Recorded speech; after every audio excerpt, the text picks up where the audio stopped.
Je te Voilà. donne le top départ. Ah bah ouais, c'est bien. Super, c'est moi, c'est bon. On y va? Très bien.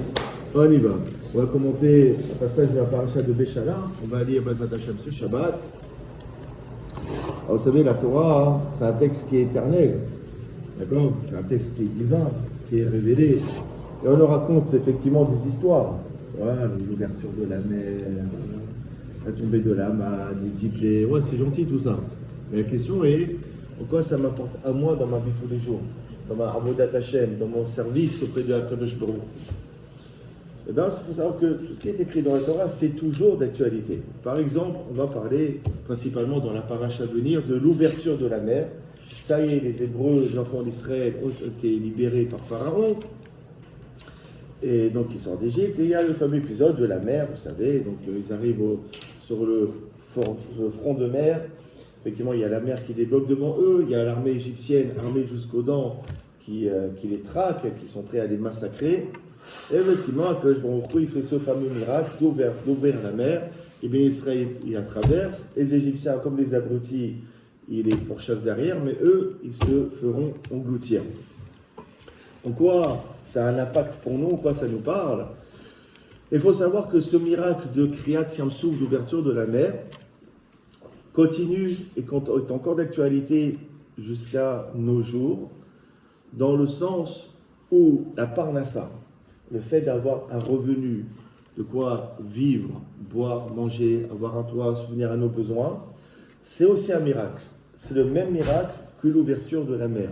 Il y a marqué dans ma Masechet Psachim, page 118, Kashim mezunotam shel adam ki kriyat yam sof. Et sont difficiles la nourriture de l'homme comme l'ouverture de la mer. D'accord? C'est-à-dire que le tuyau dans lequel la bracha, la parnassa descend, d'accord, vient de la même racine que le miracle de l'ouverture de la mer. C'est pour cela, c'est une des raisons pour laquelle on chante Azashir Moshe tous les matins, le cantique de la mer, on le récite. Effectivement, pourquoi? Pour réveiller justement ce vecteur de bracha, d'accord, qui amène la parnassa, qui amène la bracha. Également aussi le fait qu'il y ait un homme et une femme qui se marient. Là aussi, c'est un miracle aussi puissant que celui de l'ouverture de la mer. Ça passe également par le même canal. Dit le Maserket Sota, page bête à Mondalef, la première page. Vous savez que la Neshama, elle est coupée en deux. D'accord? Une partie de Neshama qui va chez un homme, une autre chez une femme. C'est difficile de les réunir comme l'ouverture de la mer. Que les deux âmes sœurs puissent se retrouver, c'est quelque chose d'extrêmement difficile, aussi dur que l'ouverture de la mer. Ça nécessite le même miracle, le même effort, le même chamboulement. Maintenant, à la fin de la paracha, on va parler d'un autre miracle. On parle de la guerre contre Amalek. Les hommes d'Israël sont sortis d'Égypte. Vous avez des idées pacifiques. Ils voulaient recevoir la Torah, rentrer en terre d'Israël. Voici que gratuitement, ils se font attaquer par ce peuple maudit qui est le peuple de Amalek, qui sera à partir de là l'ennemi juré du peuple d'Israël. Et effectivement, on dit que cette guerre a été d'une violence inouïe, à tel point que le Zohar HaKadosh, il dit qu'il n'y a pas eu une guerre aussi difficile que la guerre qu'a fait Amalek contre le peuple d'Israël. Donc, on précise ce qu'ils ont fait. D'accord? Ils ont castré les hommes, d'accord? Et ils les ont violés. Ils ont jeté leur partie intime, en l'air. C'était d'une violence et d'une sauvagerie sans nom. D'accord? Depuis la création du monde jusqu'à l'arrivée du Mashiach et de la guerre de Gog ou Magog, jamais il y a eu une guerre aussi violente et terrifiante que celle de Amalek contre le peuple d'Israël. C'était des enragés et c'était des sauvages comme c'était pas possible. Et malgré cela, il y a eu ce miracle que les Israël ont été sauvés, ils ont pu gagner justement cette guerre. D'ailleurs, c'est tellement miraculeux que nous ayons pu gagner cette guerre que jusqu'à ce jour, il y a cette mitzvah, Zachor et Asher Asalecha Amalek, Bader, parce que Masram a cette mitzvah, comme le pasuk le dit, souviens-toi de ce que t'as fait Amalek lorsque tu es sorti d'Égypte. Excusez-moi. Oui? C'est quel pays aujourd'hui? Ah, on n'a plus de Amalek aujourd'hui. Non, mais.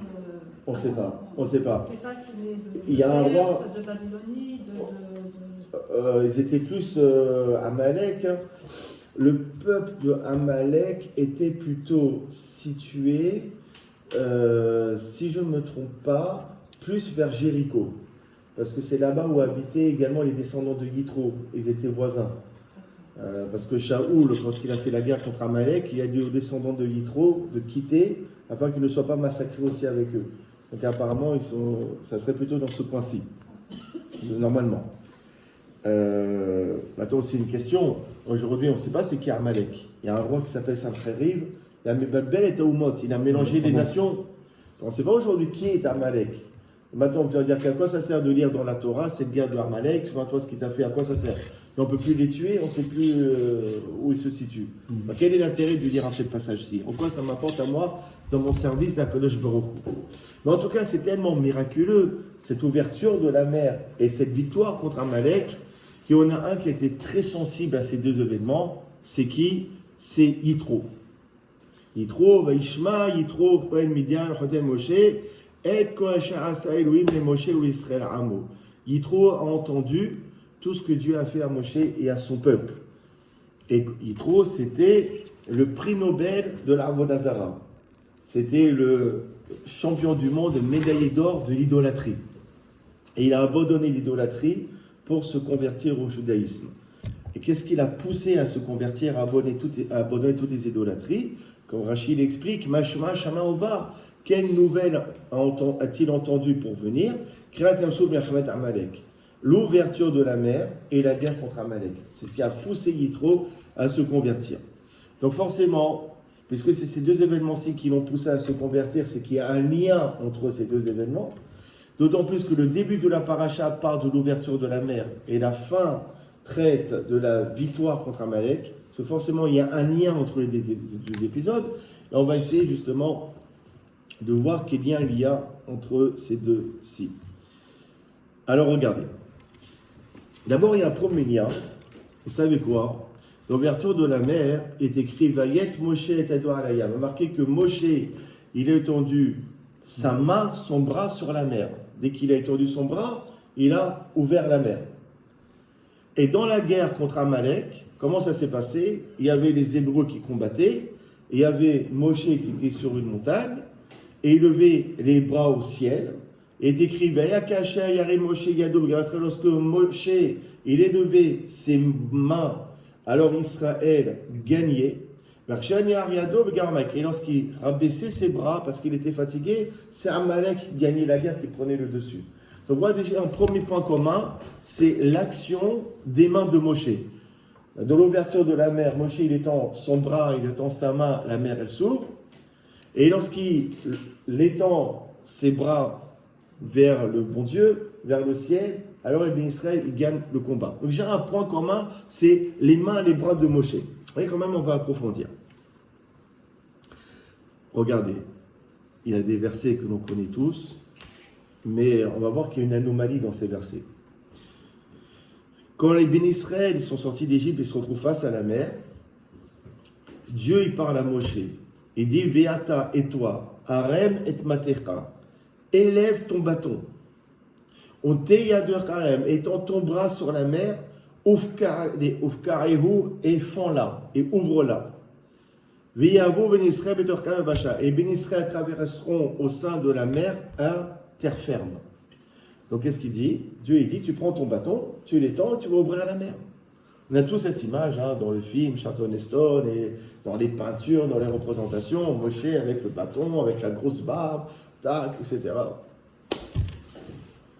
Et maintenant, c'est lorsque Dieu lui donne l'injonction, il lui donne l'ordre. Et maintenant, lorsque arrive l'événement où Moshe il va ouvrir la mer, il est écrit Vayet Moshe et Yado alayam. Moshe a étendu sa main sur la mer. Il n'y a pas quelque chose qui vous choque? Bâton. Le bâton, il est passé où?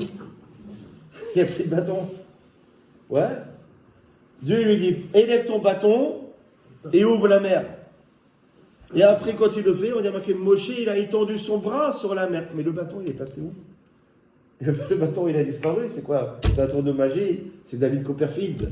Oui, parce qu'il y a Ah personne. oui, quand il tape le rocher, c'est ça. Ça, c'est un autre épisode. Mais là, on parle de l'ouverture de la mer. Dieu dit, tu prends ton bâton et tu l'étends sur la mer. Et la mer, elle va s'ouvrir. Et après, quand Moshe, il ouvre la mer, il est marqué, il a étendu son bras. Et la mer, elle s'est ouverte. On n'a plus parlé du bâton dans l'ouverture de la mer. Non. Alors, c'est une belle... Charles, on a tous lu ce passage-ci. Jamais on l'a remarqué. Le bâton, finalement, où est-ce qu'il est passé? Il y a un midrash extraordinaire. Dans Shemot Rabbah, 21e chapitre, il explique comme cela. Les bénis Israël, vous savez, nous les juifs, on est très critiques. Oui ou non? On est très critiques, ouais. Et le premier à avoir essuyé des critiques dans l'histoire, c'est Moshe. Le pauvre Moshe, qu'est-ce qu'il a subi? Imagine, 600 000 juifs à gérer. C'est quoi? C'est l'enfer sur terre. 600 000 juifs. Nous, on n'arrive pas à mettre 2 juifs d'accord. Lui, il en a 600 000. D'accord? Eh bien, Moshe, il s'est fait critiquer. Malgré qu'il y a eu les 10 plaies, il les a fait sortir d'Égypte, malgré cela, qu'est-ce qu'ils ont dit? Amrou, les Juifs à l'époque, les Hébreux, ils disaient El Kohar Biyad Moshe la Sodavar et la maté. Moshe, il ne peut rien faire sans son bâton. Tout le pouvoir de Moshe, c'est grâce à son bâton. Avec son bâton, il a amené les 10 plaies, avec le bâton, il a fait les prodiges. Mais Moshe, sans son bâton, zéro. Il ne vaut rien. Donc, Moshe, sans son bâton, il ne vaut rien. Boïka, effectivement, avec ça, il a frappé le Nil, il a transformé en sang. Boïvikola Makot, avec ce bâton, il a amené toutes les plaies. Mais le bâton qui s'est transformé, etc. Mais juste, Moshe sans son bâton, zéro. Et lorsqu'ils sont arrivés face à la mer et qu'il y avait les Hébreux d'un côté et les Égyptiens derrière, Amarle Akadosh Baruch Hu, il dit à Moshe, Arem et Matecha, pas comme nous on traduit, Arem et Matecha, lève ton bâton. Non, il faut le traduire, jette ton bâton. Jette-le, ne l'utilise pas. Jette ton bâton. Et par la force de ton bras, tu vas ouvrir la mer. Arem Matecha, jette-le, mets-le de côté, ne l'utilise pas. Chez l'Oyomrou, afin que les Hébreux ne continuent pas à dire, il aurait amaté, sans le bâton, il n'aurait pas pu ouvrir la mer. Alors on va faire taire tes détracteurs pour l'ouverture de la mer. Exceptionnellement, tu ne vas pas utiliser le bâton. Jette-le. Par ton propre bras, tu vas ouvrir. Comme ça, tu vas faire taire justement tes détracteurs. C'est pour ça qu'il y a marqué, une fois qu'il y a eu l'ouverture de la mer, il est écrit Vayaminu Bachem ou Moshe Avdo. Il y a marqué que les Hébreux ont cru en l'Éternel et en Moshe, son serviteur. Quel est l'intérêt de le dire? Il y avait déjà un verset précédemment qui disait Vaya Amenaam. Déjà un verset qui dit que le peuple a cru. Non, simplement, avant, ils croyaient en la puissance du bâton de Moshe. Maintenant qu'il a ouvert la mer sans le bâton, ils ont cru en Moshe. C'est pour ça qu'il a marqué une deuxième fois Vayaminu Bachem ou Moshe Avdo. Non plus en son bâton, mais la Emouna a touché Moshe. C'est extraordinaire, c'est-à-dire que maintenant, toutes les peintures que vous voyez, toutes les représentations, vous voyez Moshe comme ça avec le bâton ouvrir la mer, il faut prendre du Tipex, C'est bidon. d'accord? Et il faut corriger. Même la scène du film, il faut la rejouer, où il ouvre la... Là, il n'y avait pas, d'accord? Comme toutes les représentations de Moshe avec une barbe, etc. Moshe, il n'avait pas de barbe. C'était un Lévi. Les Lévis devaient être totalement rasés, même les sourcils, ils étaient rasés. Moshe, il n'avait pas de barbe. D'accord? Donc tu enlèves la barbe, tu enlèves le bâton, tu refais tout le film à zéro. Et il était très gros d'ailleurs, il était très gros, il était énorme. Et Ben Israël disait, ah, il est gros parce qu'il nous pique notre argent, c'est avec notre argent qu'il se... Donc c'est pas du tout la représentation qu'on a de Moshe, hein. C'est autre chose. Hein. Parce il y a un imaginaire qui a été créé par Hollywood. D'accord, exactement, mais c'est faux. Voilà, mais c'est faussé.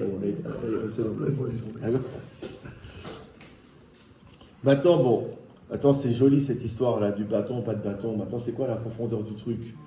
Bon, même si tu fais un prodige grâce à ton bâton, tu es quand même quelqu'un de puissant, tu es quelqu'un qui est relié à Kadosh Baruch Hu. Qu'est-ce que ça change qu'il fasse un miracle avec bâton ou sans bâton? Pourquoi ça mérite tous ces versets, tout ce midrash? Quel est l'intérêt? C'est quoi l'idée principale? On va mettre ça de côté, d'accord? on a soulevé la question et on a amené une réponse concernant l'épisode de l'ouverture de la mer. Maintenant, deuxième épisode à traiter, c'est celui de la guerre contre Amalek. Vous allez voir aussi, se trouve une anomalie.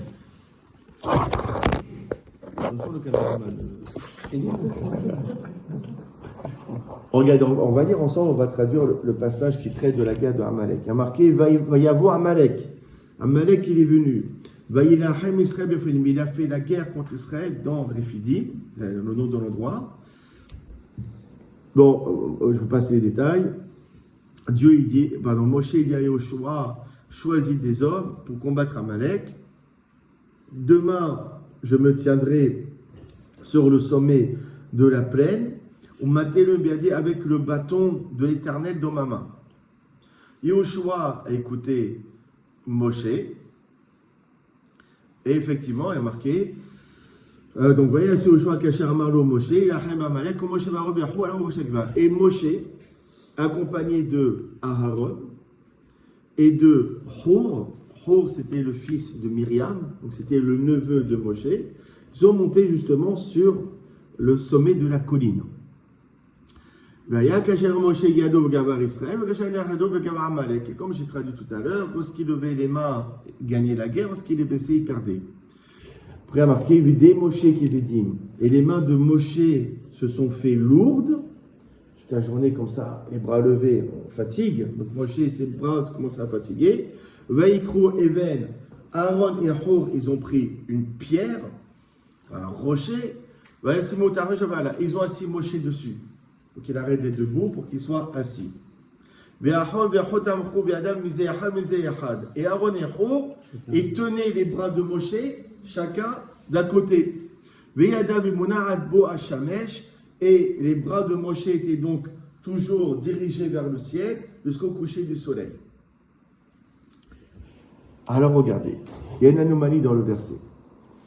On dit Umate Ailokim Beyadi. Qu'est-ce qu'il a dit Moshe? Il a dit le bâton de Dieu sera dans ma main. Et après, quand on arrive au combat, dans le fameux épisode de la guerre, vous avez entendu parler du bâton? Non? Moshe dit à Yoshua, demain, pendant le combat, j'aurai dans ma main le bâton de Dieu. Et après qu'il y a eu le combat, on ne parle plus du bâton, on parle que des bras de Moshe.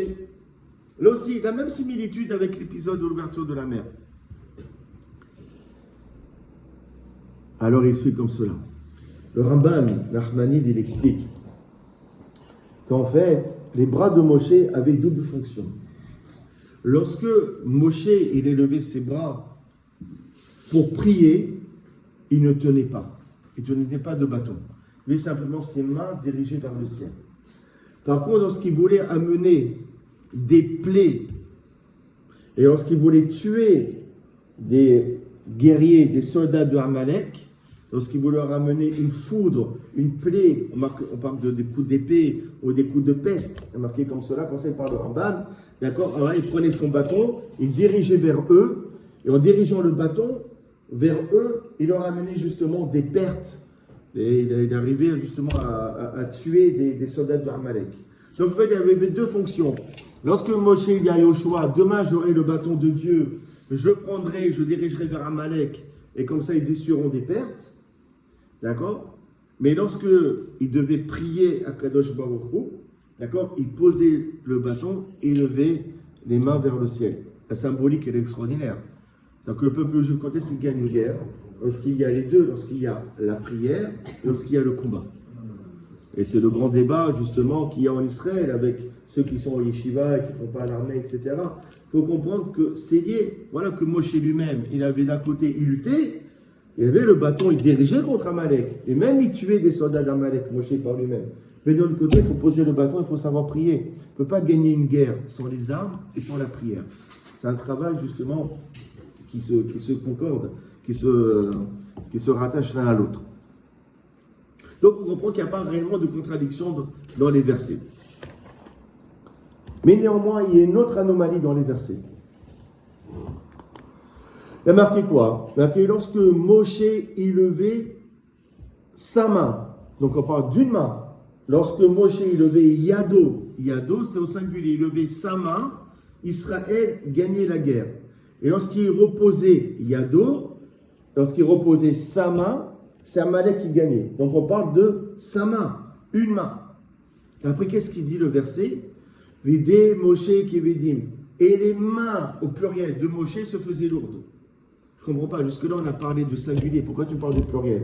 Lorsqu'il lève sa main, il gagne. Lorsqu'il la repose, il perd. Donc on parle qu'il travaillait sur une main. Pourquoi est-ce qu'après on nous dit que les mains de Moshe, les deux mains étaient lourdes? Mais non, mais il levait une main à chaque fois. On ne parlait pas des deux mains. Pourquoi on est passé du singulier au pluriel? Et puis s'il levait une main, pourquoi Moshe et Aaron, ils ont levé les deux mains? Puisqu'ils travaillaient avec simplement une seule main.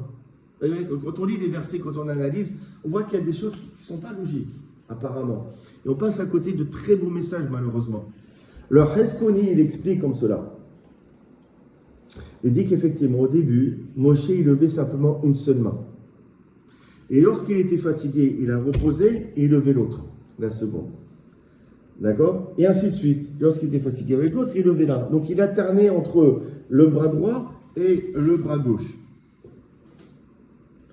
D'accord? Et alors après, et c'est réellement fatigué Moshe, à tel point que même une main, il n'arrivait plus à lever. Toute la journée comme ça, une main après il était fatigué, il avait des crampes, des tendinites, Moshe il ne pouvait plus, il était fatigué, même lever un seul bras, il était dans l'incapacité.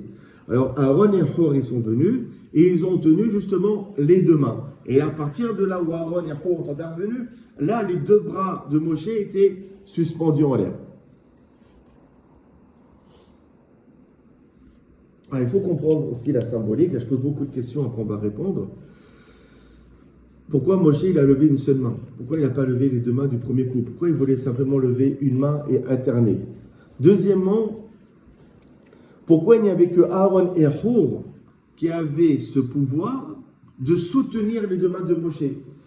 Pourquoi il fallait que ça passe par Aaron, le frère de Moshe, et Hur, son neveu? Pourquoi pas quelqu'un d'autre? Alors regardez, on va répondre.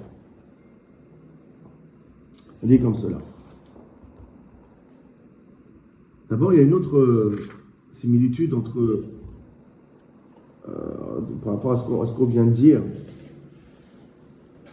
Comme Moshe s'est présenté aux Hébreux, lorsque Dieu il leur parlait devant le buisson ardent, tu vas te présenter aux Hébreux, tu vas leur dire que voilà, Dieu s'est rappelé d'eux, il a vu leur misère, et que tu as été envoyé pour les sauver.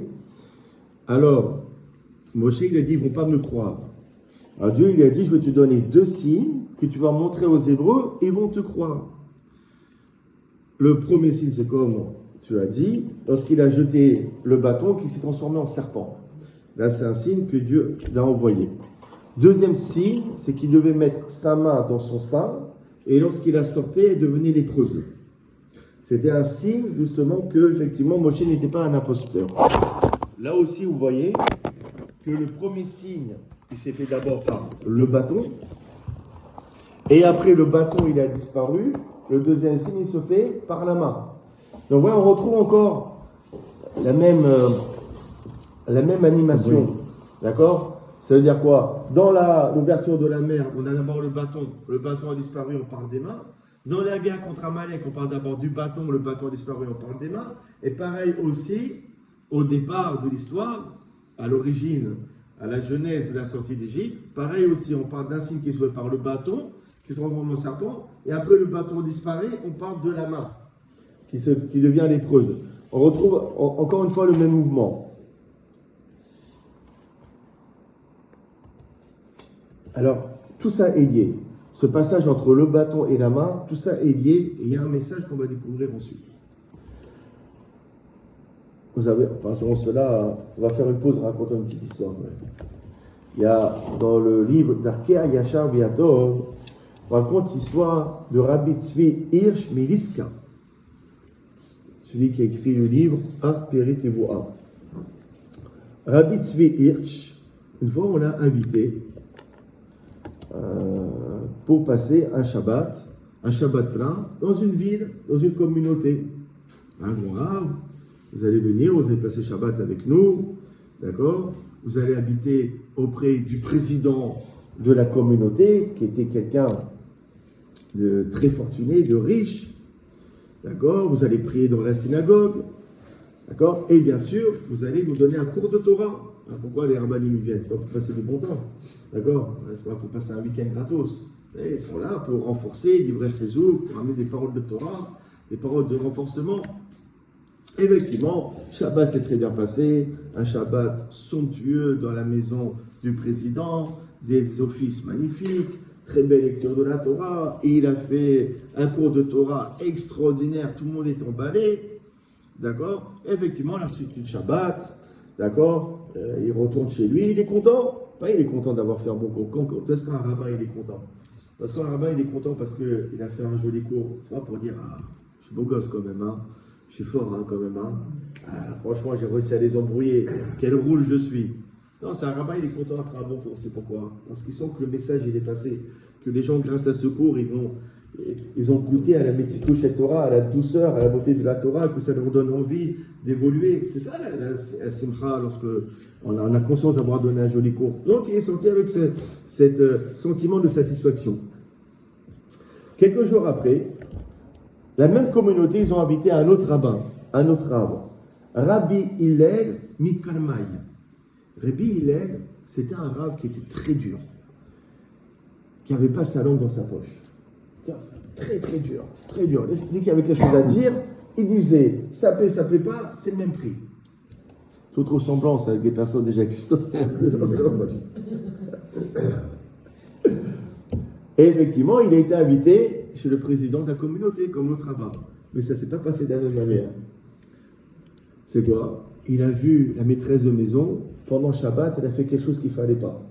Je sais pas, vous savez, quand on fait un verre de thé, il faut faire, comment est-ce qu'on dit? Qu'il est shlishi. Par exemple, je ne sais pas si c'était ça, mais je suppose. D'accord? Il faut, vous savez, le kumkum, c'est qu'il est rishon. On verse l'eau dans un verre qui est sheni. Le problème, c'est que le thé, c'est tellement délicat, les feuilles de thé, c'est que ça peut cuire même dans un kilichini. Donc le verre, il faut le transvaser dans un autre verre, qui est chichi, et là on peut mettre les feuilles de thé dedans. Mr. Il a dû voir la maîtresse de maison mal faire le thé. Ben, il y a des choses qu'on ne peut pas remettre sur la plata, on ne peut pas faire réchauffer. Quelque chose qui est liquide, etc., qui a refroidi. Il y a des dîners. Il a vu quelque chose qui n'allait pas. Et bien lui, qu'il soit invité chez le président ou pas, il n'en avait rien à faire, d'accord? Et il a réprimandé, il a fait la remarque, allô, tu n'étudies pas la halakha de Shabbat? Les femmes de président, il faut que tu étudies, vous faites n'importe quoi. Attends, Blata, il est invité maintenant. Et il fait la remarque, il y a quelque chose qui ne va pas, il le dit. Après, le lendemain, la synagogue, Khalet aussi à la synagogue, ça se passe très mal. Ils vendent les aliyot de la mitzvah, mais comment ils font? Ils avaient une ardoise. Ils avaient une ardoise et à chaque fois ils effaçaient, etc. Ils avaient un truc avec les sommes et ils effaçaient en fonction du montant. Il y a un problème de manchek. D'accord? Donc tout il se lève dans la synagogue, il fait dans sa synagogue, vous ne connaissez rien, vous faites n'importe quoi, il faut étudier, c'est quoi ça, c'est quoi, c'est qu'il se varie mon carton. Il a commencé à critiquer tout le monde. Ah, maintenant, il y a un des fidèles, il a dit, attends, celui-là, il passe Shabbat chez nous, il veut faire sa loi. D'accord? Il est parti le voir, il fait, écoutez, monsieur le rabbin, vous êtes bien gentil. Il y a quelques semaines, il y avait un autre rabbin, Rabbi Tzvi Hirsch, il a passé Shabbat chez nous, ça s'est très bien passé. Ça s'est très bien passé, tout le monde avait le sourire, il a un peu fait une remarque. Maintenant, vous venez quelques semaines après, vous faites votre loi. Qu'est-ce qu'il y a? Vous êtes mieux que le précédent rabbin? Alors, il a dit, écoute, je vais te répondre. Ça, il y a marqué dans la paracha de Shemot, il y a Pharaon, il interpelle les deux sages-femmes, d'accord, deux femmes qui étaient juives hébreux, et dit, lorsque vous allez accoucher d'une femme et vous voyez que c'est un garçon, vous allez le tuer. Oui ou non? Et on dit, c'est quoi le nom de ces deux femmes? Une elle s'appelait Shifra, une elle s'appelait Poua. Bon, et on sait, bon, ça c'est entre parenthèses, Shifra c'était Yocheved, c'était la future maman de Moshe, et Poua c'était la sœur de Moshe, avant sa naissance. Et il explique, il y a deux types de rabbins. Il y a le rabbin gentil et le rabbin méchant. Je ne sais pas dans quelle catégorie vous me mettez. Il y a deux types de rabbins. C'est quoi? On parle, on les trouve justement à travers ce verset qui traite des sages-femmes. Meyaledot Ivriot. Meyaledot, c'est les sages-femmes, c'est celles qui donnent naissance aux Hébreux. Un rabbin, c'est quelqu'un qui donne naissance spirituellement aux fidèles. C'est le rôle d'un rabbin. rabbin, il n'est pas là simplement pour faire les offices, après il rentre chez lui, on n'en parle pas. Un rabbin, il a comme mission d'élever la communauté, de faire naître justement les juifs, de leur donner une naissance spirituelle. Donc là, quand on parle des sages-femmes, c'est qui donnent naissance aux Hébreux, réellement, on parle de comment les rabbinim doivent se comporter. Et d'ailleurs, on dit comme cela, dans ma Masechet Sanhedrin, page 19, on dit Kol hamameled ben haviro Torah, tout celui qui enseigne au fils de son ami la Torah, malé alav hakatuv kilou yalado. La Torah considère que c'est lui qui l'a mise au monde. Lorsqu'on enseigne la Torah à quelqu'un, alors le rab, il devient comme le père et les autres, c'est des enfants. C'est comme si qu'on l'a mis au monde. Alors, il y a deux types de rabbins. Il y a des rabbins qui s'appellent Shifra. Il y a des rabbins qui s'appellent Poua. Le nom des sages-femmes. C'est quoi Shifra? Qu'est-ce que ça veut dire Shifra? Rachid explique. Ça vient du terme Shipour. C'est quoi? Shipour, c'est rendre joli. Qu'est-ce qu'elle faisait Yocheved? Elle rendait joli le bébé. Elle lui faisait le bain, le pouponnet, elle lui mettait la crème, il sentait bon, il était tout mignon. Ouais. Ça, c'était le rôle de Shifra.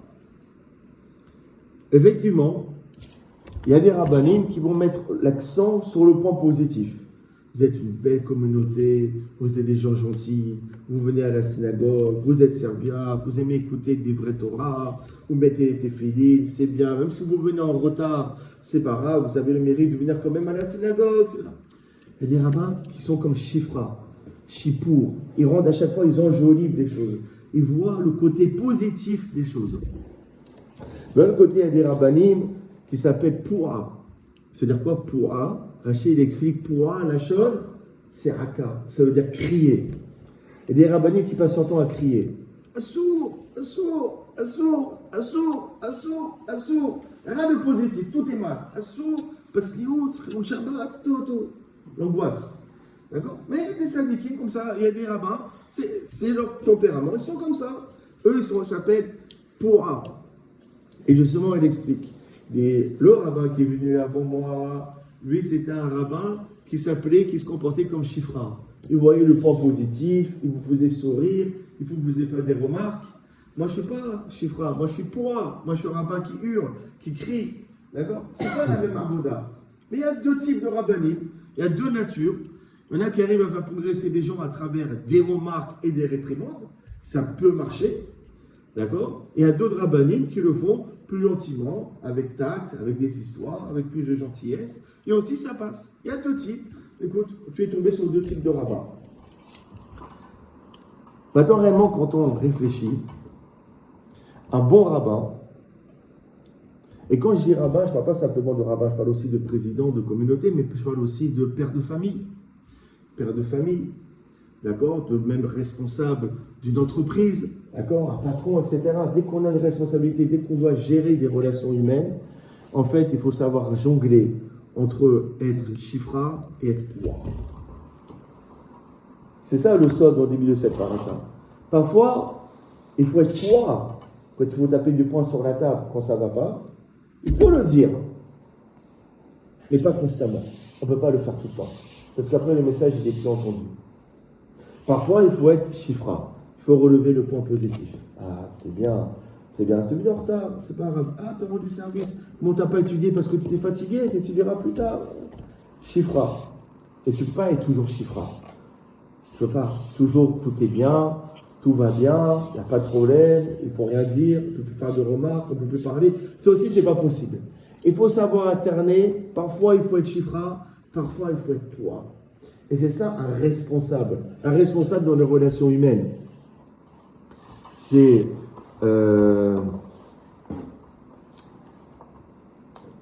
D'ailleurs, on voit qu'il faut ces deux qualités. Il faut...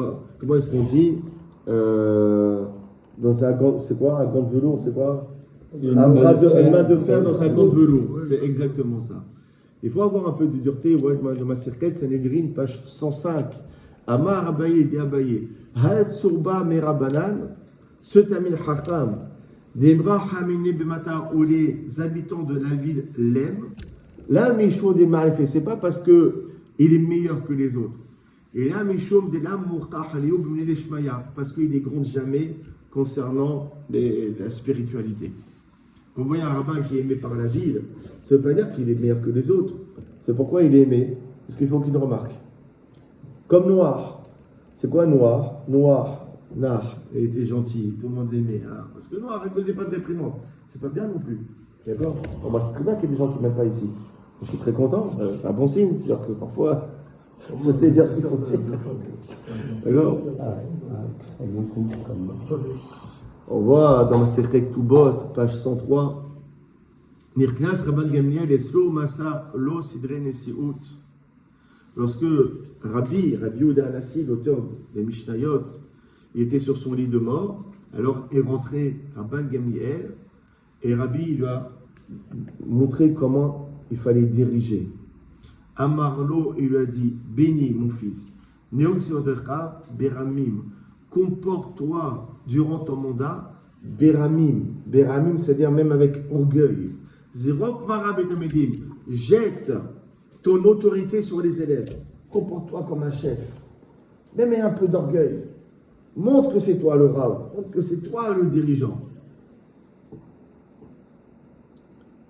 Donc effectivement, il y a une nécessité de dureté.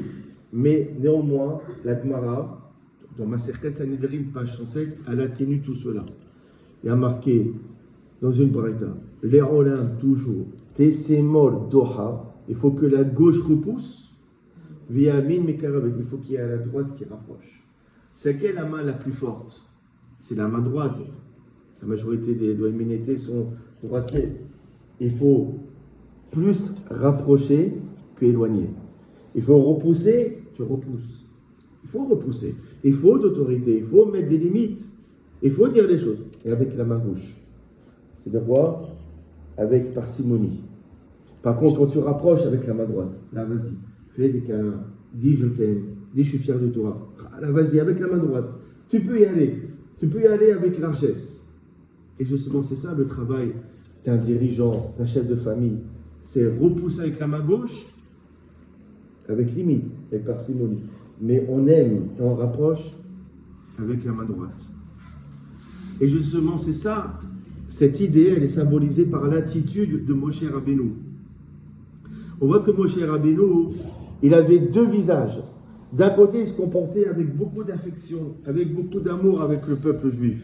D'accord? On voit lorsque Pharaon, il leur a privé de la paille pour construire les briques, il a été touché, Moshe, et c'est plein à Dieu. La marota la mazé, pourquoi tu as fait du mal à ce peuple-ci? Dieu, ce que tu fais, c'est injuste. Moshe, il a été touché par la souffrance de son peuple. D'accord? Pareil, quand ils ont commis la faute du veau d'or, il a prié pour eux. Il dit, si tu ne leur pardonnes pas, mais Haïnina, efface-moi de ton livre. On voit que Moshe, il avait cette douceur, il avait cette volonté de rapprocher, il avait cet amour en lui. Et lorsqu'il fallait taper, il savait taper Moshe. Quand il a marqué, Mamri, lorsqu'il parle avant de mourir, il parle comme si au Béné Israël. Mamri, vous étiez amer avec l'Éternel depuis le jour que je vous ai connu. C'est dur comme terme. Depuis que je vous connais, vous êtes des personnes amères.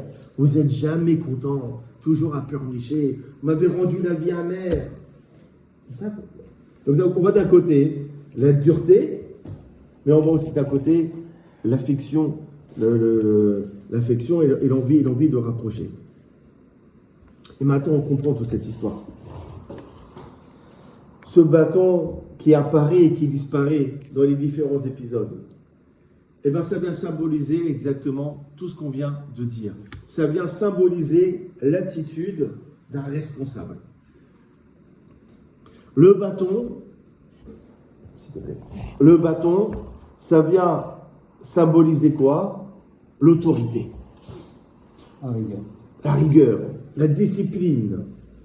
Ça vient représenter le dirigeant qui s'appelle Pouah. Ouais.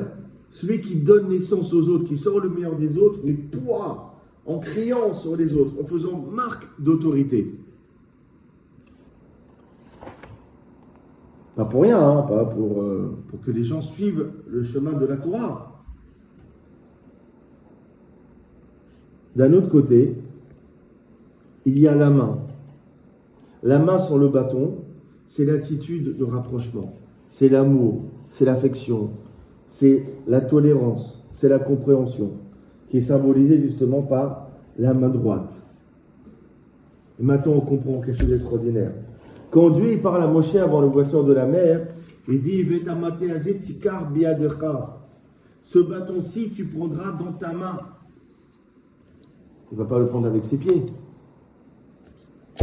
On aurait pu dire simplement, ce bâton-ci, tikar, tu prendras. Et il ne va pas le prendre avec ses pieds. Pourquoi on a besoin de préciser, tu prendras par ta main? Un grand sod ici, que Akash Baruch dit à Moshe. Lorsque tu devras prendre le bâton, faire preuve d'autorité, tu le tiendras avec la main droite. C'est-à-dire quoi? Dans cette autorité-ci, mets de la douceur. Affine-la avec ta main droite. Affine-la avec un peu de bonté. C'est ça l'image. Cette autorité, tikar, tu la prendras. Il faut qu'il y ait de l'autorité, il faut qu'il y ait de la discipline. Mais s'il te plaît, avec modération, biyadecha, tu le prends par ta main droite, tu modères. D'accord? Pas trop d'autorité, pas trop de rigueur, pas trop de sévérité. Ça sera stérile. Tu n'obtiendras rien de personne avec cette attitude-ci. Et maintenant, on comprend. Vous reprenez tout l'épisode maintenant. Tout l'épisode du buisson ardent où Dieu il parle à Moshe. Moshe il dit à Dieu, écoute, tu m'envoies pour libérer le peuple. Moi, j'ai aucune expérience. Dis-moi comment je dois me comporter en tant que dirigeant. Et Omer Elav Hashem, Mazé Biadecha. Dieu, il lui dit, qu'est-ce que tu as dans ta main? Voyez Omer, il répond, Maté, j'ai un bâton. C'est quoi l'idée? Comment tu dois te comporter? Tu dois te comporter avec autorité. À l'image du bâton qui est dans ta main. Alors, Moshe, il dit quoi? Et moi, je ne suis pas quelqu'un de sévère. Moi, je suis un petit berger chez mon beau-père. Moi, je ne sais pas faire preuve d'autorité. On ne peut pas faire les choses autrement. Alors Dieu, il lui dit, c'est quoi? Ashlechu Artsa, ce bâton, jette-le par terre. Ok? Tu veux être un dirigeant sans charisme, sans autorité? Ou tu vas tout tolérer? Ok, le bâton, jette-le à terre. De le sens, jette l'autorité. Le serpent, une fois qu'il a été jeté à terre, qu'est-ce qu'il est devenu? Il s'est transformé en serpent. C'est-à-dire que s'il n'y a pas un peu d'autorité, c'est la fin de l'haricot. C'est l'apparition du serpent. Le serpent, il symbolise le serpent qui a fait fauter Adam et Ève. Et il symbolise la venue de mauvais penchants. Ok, mon cher, tu ne veux pas d'autorité? Jette l'autorité, voilà ce qui va se passer. C'est l'arrivée du serpent. Après, ça devient tout et n'importe quoi. Après, c'est l'arrivée, tu fais rentrer les mauvaises choses chez toi. Alors maintenant, Dieu il lui dit, chez l'air de maintenant, le serpent, tu vas le tenir par sa queue. Pourquoi cette précision, tu vas le tenir par la queue? Il y a un très beau midrash qui dit comme cela. Alors c'est un machal, c'est une image. On parle d'un serpent. Il y a la queue du serpent qui parle à sa tête. Jusqu'à quand toi la tête tu vas marcher devant? Moi je veux marcher en premier. Le serpent il marche toujours la tête, au niveau de la tête. La queue elle dit non, jusqu'à quand? Attends, je veux moi marcher devant. Je veux aller du côté de la queue. Alors la tête dit à la queue, vas-y avance. Maintenant, c'est pas une histoire sans tête ni queue. Il y a une vraie histoire, hein? D'accord? Ni queue ni tête. C'est une histoire ni queue ni tête. Alors la tête elle dit à la queue, ah vas-y avance. Maintenant, la queue, par définition, elle n'a pas de tête. Ouais ou non? Donc,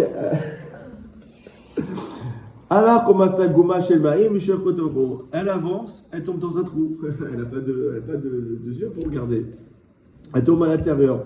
Matzaesh, elle trouve du feu. Elle rentre la tête la première, dans la queue la première. Ok? Elle trouve des épines, elle tombe aussi dedans. Migaramlo, qu'est-ce qui a provoqué cela au serpent? Parce que c'est la tête qui a servi la queue ou que ce soit la queue qui sert la tête. C'est quoi le machal? Quand est-ce qu'une société marche bien, une famille marche bien? Lorsque c'est les petits qui écoutent les grands.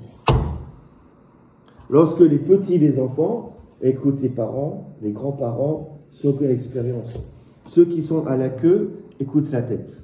Là, ça marche bien. Là, ça marche bien. Parce qu'ils ont l'expérience, ils ont le vécu, ils ont le recul sur les choses. Maintenant, est-ce que c'est le contraire? Parce que c'est les adultes qui suivent les petits. Maintenant, c'est la tête qui suit la queue. C'est la fin des haricots. C'est pour ça que Dieu il a dit à Moshe, tu vas saisir le serpent par la queue et pas par la tête. Lorsque tu vas diriger, tu vas imposer à ce que ce soit les plus petits qui écoutent les plus grands. Pour que justement ton mandat se passe convenablement. D'accord? Donc c'est effectivement, dès qu'il a pris par la queue, le serpent a disparu et le bâton est redevenu bâton. Dans le sens où lorsque les plus jeunes écoutent les plus âgés, c'est la fin du mauvais penchant. C'est la fin justement des mauvaises choses dans une famille, dans une communauté ou même dans une entreprise. Donc on comprend maintenant pourquoi le premier signe a été fait par le bâton, parce que ça vient symboliser justement l'autorité. Le deuxième signe, il a été fait par la main qu'il a rentré dans son sein et qui est devenue lépreuse. C'est quoi par la main? Dieu il lui dit, c'est bien d'utiliser l'autorité qui est symbolisée par le bâton, mais néanmoins, parfois laisse tomber le bâton et mets ta main dans ton cœur. C'est ça l'image. Il va falloir, à certains moments, faire preuve d'amour, de compassion, de tolérance. Tu ne peux pas gérer uniquement par la dureté. C'est pour ça qu'il lui dit, pose le bâton, mets-le dans ton cœur. À un moment donné, fais une pause dans ton autorité. S'il te plaît, sois un peu proche du peuple. C'est pour ça qu'il a marqué Imno yaminu lach pour ça, Dieu lui dit, s'ils ne croient pas au premier signe, ils croiront au deuxième. C'est-à-dire que si le peuple est réticent à cette autorité, ils seront sensibles au deuxième signe, à la marque d'amour que tu vas leur porter. C'est extraordinaire quand on lit un texte. Ouais, c'est plus simplement une histoire. C'est quelque chose de nifla. Il y a le sod. Il y a un sod. Il y a une morale de vie qui se cache derrière tout cela. Et maintenant, on comprend. C'est quoi la critique formulée par les bénis Israël? Ils disaient, Moshe, sans son bâton, il ne peut rien faire. C'est quoi la critique? Le sens Moshe, ça n'est qu'un dictateur. Il ne sait diriger uniquement par son bâton, par l'autorité. Mais il est insensible, il est froid, il n'a pas de compassion. Dieu lui dit, arrête Matécha, s'il te plaît, jette ton bâton. Aïch, s'il te plaît, fais preuve maintenant d'amour. Étends ton bras. C'est quoi étends ton bras? C'est-à-dire quoi? Étends ton bras droit. C'est quoi le bras droit? C'est le chesed, c'est la bonté. Étends un peu de bonté, donne un peu d'amour, donne un peu des paroles affectueuses à ton peuple. D'accord? Et là, ils pourront traverser la mer. C'est-à-dire que quand est-ce qu'ils vont sortir de leurs limites? Lorsque parfois on pose le bâton, on pose autorité et on donne de l'amour. Parfois, en donnant beaucoup d'amour, la mer, elle s'ouvre. Parfois, dans des familles ou autres, on se retrouve dans des situations très, très, très compliquées. Et on ne sait pas quoi faire. On a crié, on a renvoyé, on s'est tapé la tête contre les murs. Et on ne sait pas sortir de ces situations. La mer, elle reste fermée. Qu'est-ce qu'il nous dit Dieu? Il nous dit, à l'image de Moshe, il pose le bâton. Arrête la dureté. Arrête l'autorité. Étends ta main. Étends ta bonté. Dis je t'aime. Dis des paroles d'amour. Enlace. Embrasse. Amène de la douceur. Et là, on ne sait pas comment. La mer, elle s'ouvre. Les problèmes, ils sont derrière nous. Les choses se règlent tout seuls. Et c'est ça, la symbolique, l'image de la mer Rouge. Où Dieu, il dit, jette ton bâton. Arrête de faire le dur. Jette. Étends ton bras. Donne de l'amour, et la mer, elle va s'ouvrir. C'est la fin de toutes les difficultés. Et ce message que Dieu, il envoie à Moshe, mes chers amis, c'est un message qu'il envoie à nous tous, à nous, pères de famille, dirigeants, personnes de responsabilité. Et c'est ça le sol, justement, qu'il nous donne. C'est nifla. Et maintenant, je vais répondre juste à la dernière question. On dit que durant la guerre de Amalek, je reviens sur cet épisode, il y a marqué quoi? Que Moshe, il a levé une main, lorsqu'il était fatigué, il a reposé, il levait la seconde, il a reposé. C'est quoi l'image? C'est que la main droite, elle représente le chesed de la bonté. Et, d'accord? Ça veut dire que parfois, on gagne une guerre avec de la bonté, avec de l'amour. On surmonte les épreuves de la vie en levant la main droite, en donnant de la bonté. Et parfois, ça ne marche pas, il faut lever la main gauche. Il faut faire preuve de sévérité. C'est ça que Moshe reposait la main droite, il levait la main gauche. Et ainsi de suite. Moshe montrait que l'on gagnait les combats. C'est la guerre contre Amalek. Il n'y a plus d'Amalek aujourd'hui. De quelle guerre on parle? On parle de la guerre, des difficultés, des problèmes de tous les jours, qui sont symbolisés par Amalek. Parfois, on les combat avec la main droite, avec de l'amour. Et parfois, on les combat avec de l'autorité, avec de la discipline. Et justement, il faut arriver à alterner entre les deux.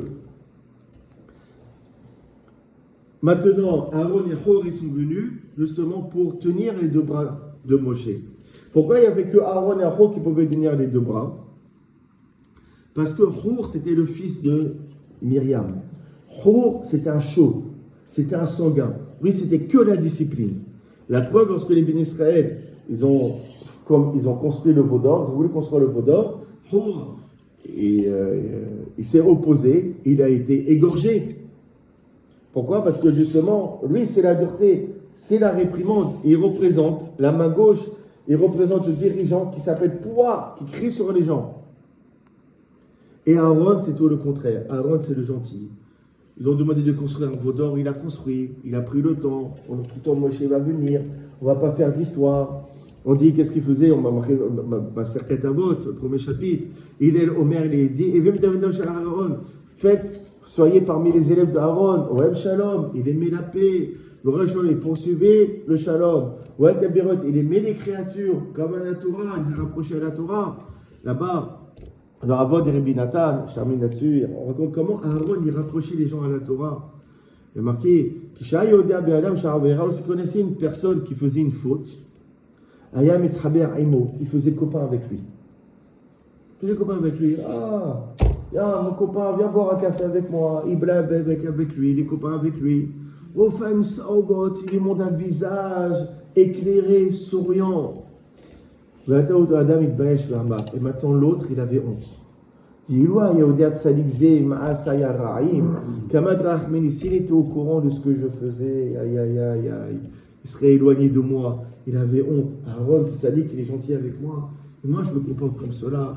S'il est au courant, il va s'éloigner de moi. Mais toi, immédiatement, on faisait teshuva. C'est-à-dire que Aaron, au contraire, justement, de Hor, où lui passait par la sévérité, Aaron, il rapprochait les gens par la gentillesse. D'accord? C'est-à-dire quoi? Hor, c'était le tzaddik qui s'appelle Pouah, celui qui crie. Aaron, c'était le tzaddik qui s'appelait Shifra. Maintenant, on comprend. Hor, pardon. On a dit que Shifra, c'est qui? C'est Yocheved. Ouais. Et Yocheved, c'est la maman de Aaron. D'accord? C'est normalement que Aaron, il se comporte en tant que Shifra, que lui voyait le point positif, il cherchait toujours la douceur, la gentillesse. D'accord? Pouah, c'est qui? C'est Myriam. Or, Hor, il était marié à Myriam. Mais c'est normal que lui, Hor, il se comportait en tant que Pouah, il criait sur les gens. Et justement, il se comportait avec dureté. Donc, à Vota, vous voyez, tout ce lien entre les deux épisodes, entre l'ouverture de la mer et l'épisode de Amalek, ils ont comme convergence. La convergence qu'il y a entre ces deux épisodes, c'est on voit comment on doit se comporter avec autrui, comment on doit se comporter avec les personnes qui sont sous notre responsabilité. On va à chaque fois justement alterner entre le bâton et la main droite. Et il faut toujours constamment se rappeler de ce qui est marqué dans cette Gemara. Il faut rapprocher avec la main droite. Ça veut dire quoi? De manière abondamment, mais il faut repousser uniquement avec la main gauche, avec parcimonie, lorsque la ligne rouge a été franchie, mais néanmoins avec parcimonie, mais toujours rapprocher avec la main droite. Baruch Hanal Olam, Amen.